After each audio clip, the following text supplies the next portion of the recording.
You're listening to Caregivers Out Loud, powered by Family Caregivers of British Columbia and hosted by Bill Israel. The healthcare system on its own can be overwhelming for family caregivers. So when you combine that with caring for a parent, caregiving can be a tricky thing to control. As the sandwich generation continues to grow, adult caregivers supporting their aging parents often ask, what do we do about mom or dad? How do you help your parent feel safe and cared for? In today's episode, we'll reframe what it means to be a caregiver stepping into an unfamiliar territory of being the parent to a parent. We'll share what it's like to set boundaries without guilt from Valerie Wiens, a registered nurse and caregiver to both her parents for their last 4 years.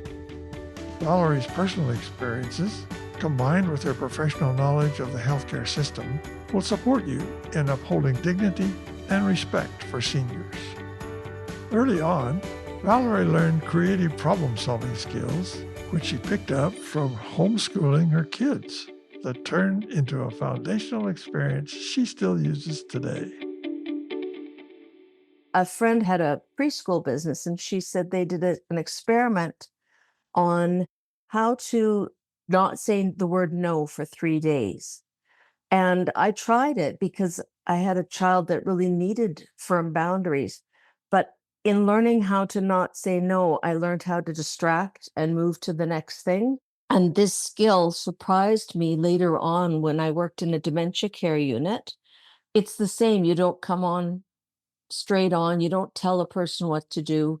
If it's for their best and you're trying to be careful, distracting works. So I found that along the way, the experiences I had with our own children, with working in the community, even in emergency, started to make sense that I actually was dealing well with people with dementia. But the skills that I learned changed me. And that meant that I was able to not have the ego to tell people what to do. And I think that was a skill that bore well.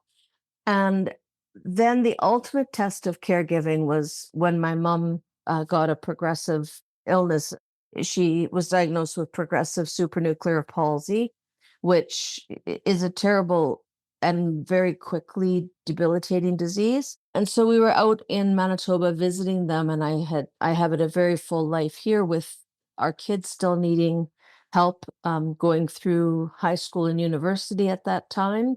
And my job was almost full-time as a nurse in the valley, Comox Valley, and told my parents that I would love to help them, but I couldn't, there's no way I could come to Manitoba. They'd have to come to me, and I didn't want to take them out of their community. And suddenly my dad phoned one day and said, well, we're taking you up on your offer and we're moving there. Which I actually didn't know I had offered that, but felt privileged to help. And my dad was so grateful to have come here and feel safer and to have another pair of shoulders to make decisions and carry the burdens of those decisions for my mom. So dignity becomes a very crucial part of your work that obviously you learned early with the kids and then later in your other work. So say a little bit about how you see this show up or get lost in the care of loved ones, and what steps caregivers take to uphold the preservation of dignity in the caregiving relationship. To carry the parenting skills that I learned. And even if people don't have children, they'll have interacted, some teachers or people in a role where you lead others. But as a parent, when you've had compliant children or easy to raise children, I think you start to feel like what you say the person should follow, and that's natural. Whereas to us, because we had more challenges, it felt like I didn't just expect that my word was the right one and golden, and I'd have that person follow. And I think that translates into caregiving for seniors. My word is not the one to listen to. I'm not in charge of everything. The analogy breaks down because our seniors are not our children. We do have a responsibility for raising our children differently, but there is that protection and yeah, looking out for their best interest, not for what I want. Like if you're in a facility, you can watch, and maybe this is just how I look at it, but I watch some caregivers who are working, like the employees, and the ones that just say you should do this. I think, wow, you must have had really easy to raise children that you think you can just speak and they'll do it. I think dignity in facilities is a little different, and in a healthcare system is a little different in that you can't demand this of other people. You can't tell them to treat your loved one with dignity. And what I would do with my mom is if the doctor came to speak to her there or a professional was speaking in front of my mom, and my own mom, with her illness, she was in a wheelchair and could hardly move. She could move one finger towards the end, and that's it. But she knew what was going on, but couldn't speak very quickly or very well. So you could easily presume that she didn't understand. It becomes a very small step.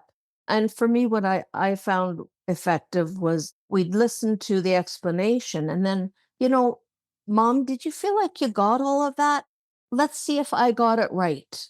And what I heard him saying was this, and I would summarize what was told directly to my mom. And so in that way, I could show or demonstrate to the professional what language my mom was able to hear, and also that I wanted to include her in this, but we could simplify it with respect. I don't think you can hit professionals over the head and make them include people and you can't re-educate generations, but there's still the respect that I will always advocate for my mom. Like it's my job to include her in the conversation. In situations where caregivers feel their loved ones are being ignored or not taken seriously by healthcare professionals, what can they do to ensure their concerns are addressed? Well, I think you spoke to that very eloquently, the way in which you actually become an interpreter in some cases. I think you do, yes, but I think there's practical ways to do that as well. And the first thing I always think is when you're caregiving, you have a team in the community or a team in the facility and identify a key person. You can get lost in, oh, all the care aides. Well, you know what? I bet you there's one that mom lights up when she walks in, or she talks well to them. You watch and you see, oh, that's Sarah. She's got my mom's interest at heart. I can trust her, even if she's not there that much. But finding one person, and maybe one of the occupational therapists or a trusted GP, but somebody who's on your team that is on your mom's side. Because their motivation is not just to get the job done. Their motivation is because they actually already care about your loved one. Sometimes they just click. And it's really nice to allow another person to have that role. But because they have some genuine affection for your loved one, they can also influence change locally when it's needed. When you're advocating, you want things not to be ignored. They can influence the culture there behind the scenes more. So identifying that care aid. I also think that important thing for advocating is learning how to complain well. To yell and get mad and tear a strip off someone for something that wasn't done doesn't get you very far. It's just an angry outburst. You want to not focus on the minors as well, because some things are just not going to change. They're not worth getting fussed about. But there's some things that are definitely important enough to ask. And so, I mean, by yelling, it just makes you an outsider. You're part of the problem. You're on opposite sides of the person that you're trying to get to change or to do a better job or to meet a need better. So you want to be effective. You want your expectations that are reasonable and measurable. A lot of times in facilities when they're short staffed, and I've had a few consultations recently where they haven't had a bath and it's been 2 weeks. And they're like, oh, sorry, staffing. Well, I understand that's the problem, but it's affecting my loved one's skin and their sense of self and their cleanliness. And so if you're going to focus on how are you going to get a bath, let's talk. I understand you've got problems and I've got wishes, but this is reasonable. This is measurable. And if the bath doesn't happen on day 7, I would like a call on day 8 so we can solve this, or I would like X done. Like, let's work on this.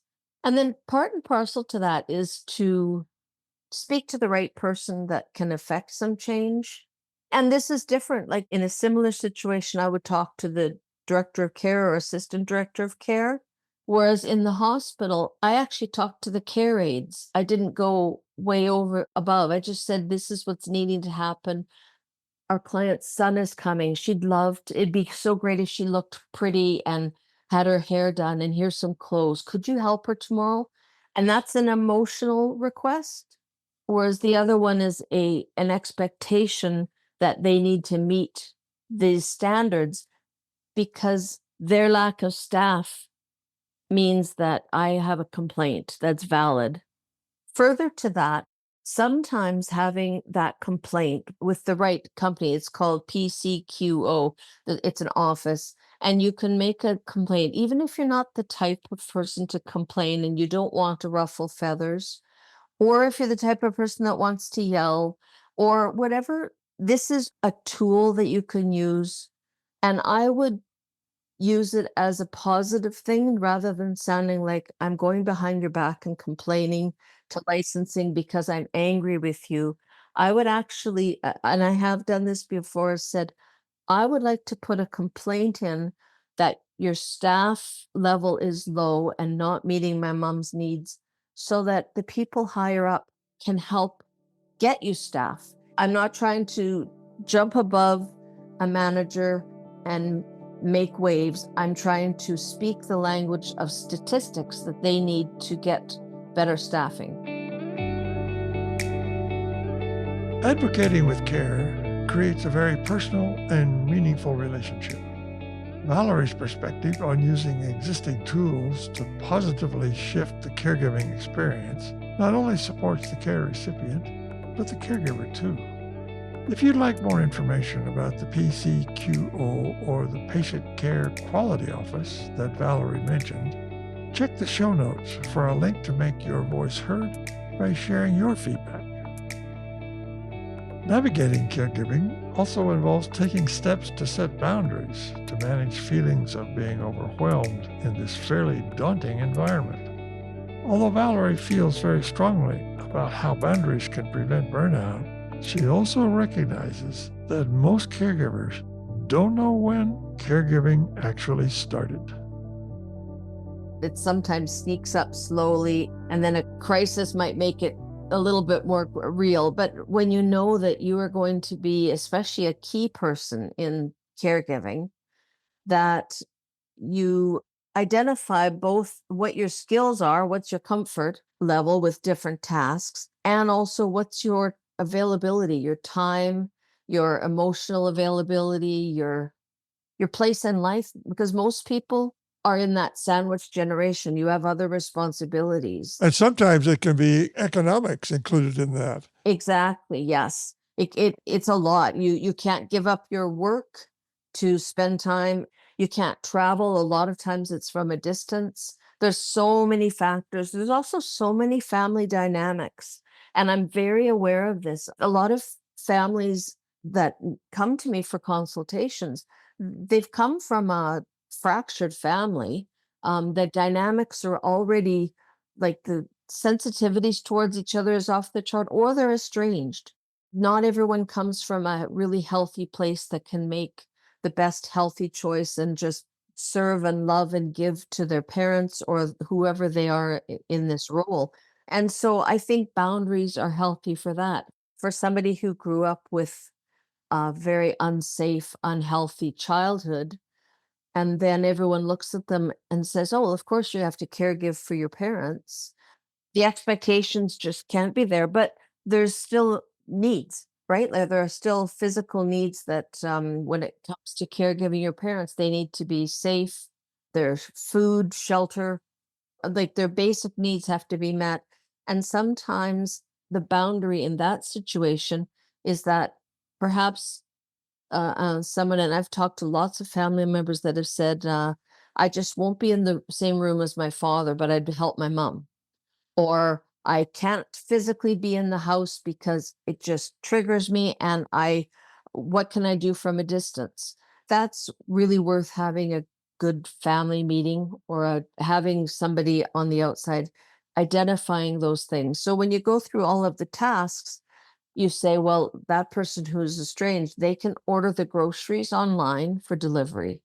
They can set up schedules. They can meet needs that are from a distance, maybe finances, maybe they pay the bills.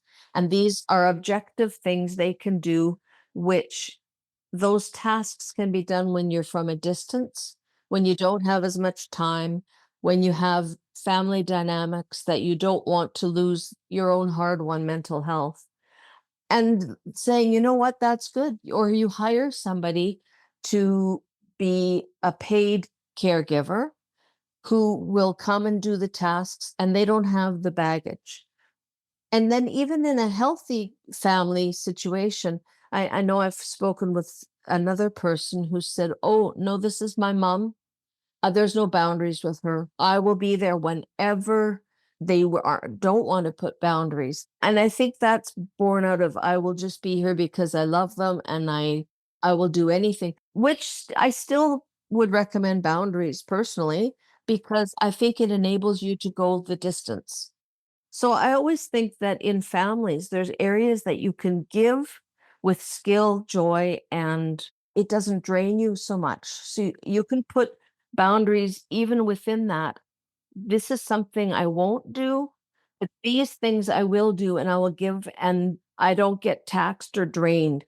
Whereas another family member, in an ideal world, all of the tasks could be divided up into everyone's strengths. So when I'm speaking to people, I try and keep that in mind, listing the tasks and like who gravitates towards each task. And with what you can give, to keep your parents safe and healthy and meeting their needs for the long haul. It's usually a little longer than you think.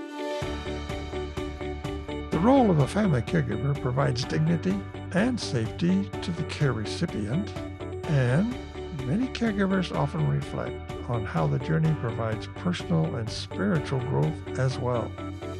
Most of us will take on this role without knowing it and have yet to realize what's to come.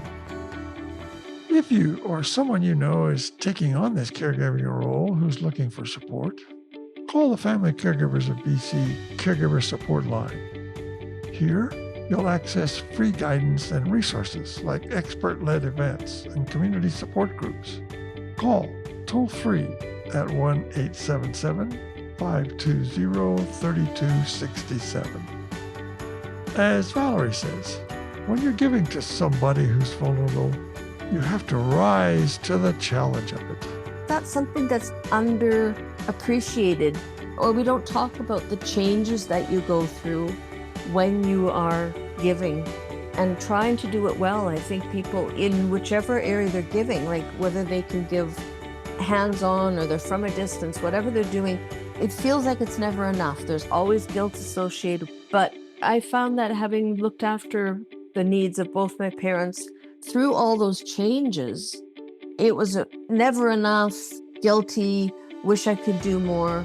But at the same time, it was a privilege to give. And when I felt like I was fully present, I thought that was more of a gift to show my love for them. And what I encourage people to do when they're kind of at the start or just in little ways in caregiving journey, to really identify what their goal is, because it might be different for different people.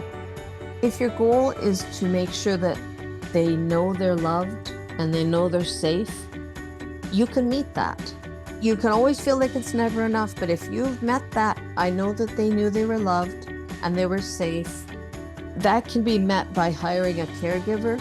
It can be met by finding the best facility for them. It can be met by having them at their home or in your home.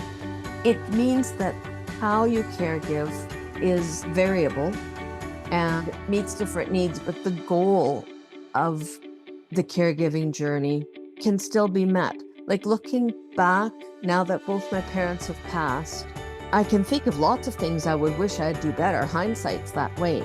But I also know that by doing personalized care for each of them, visiting them, sewing my mom's clothes, just little ways, painting her toenails, those things showed love. So at the end, I didn't have that angsty feeling of, oh, it was horrible caregiving. I mean, it was draining, but I know I accomplished what I set out to because I knew those things were met. So that meant that I could let go of my parents' death and then look back over their whole life with a little more peace, and they became a whole person that I could appreciate more. And I think that was an important part, to know that I did what I set out to do, what was the most important thing. Thank you for listening to Caregivers Out Loud, powered by Family Caregivers of British Columbia and hosted by Bill Israel. Produced and sound edited by Organized Sound Productions. We acknowledge the financial support of the Province of British Columbia and the BC Ministry of Health Patients as Partners initiative. If you like what you're hearing, discover more episodes and find more caregiving resources at familycaregiversbc.ca. And if you find these episodes helpful, please share them with your family and friends who may find it enlightening to hear these stories. Finally, don't forget to subscribe to our show on your favorite podcast listening app so you can take us with you wherever you go. Thank you for listening and taking the time to learn and care for yourself with other caregivers out loud.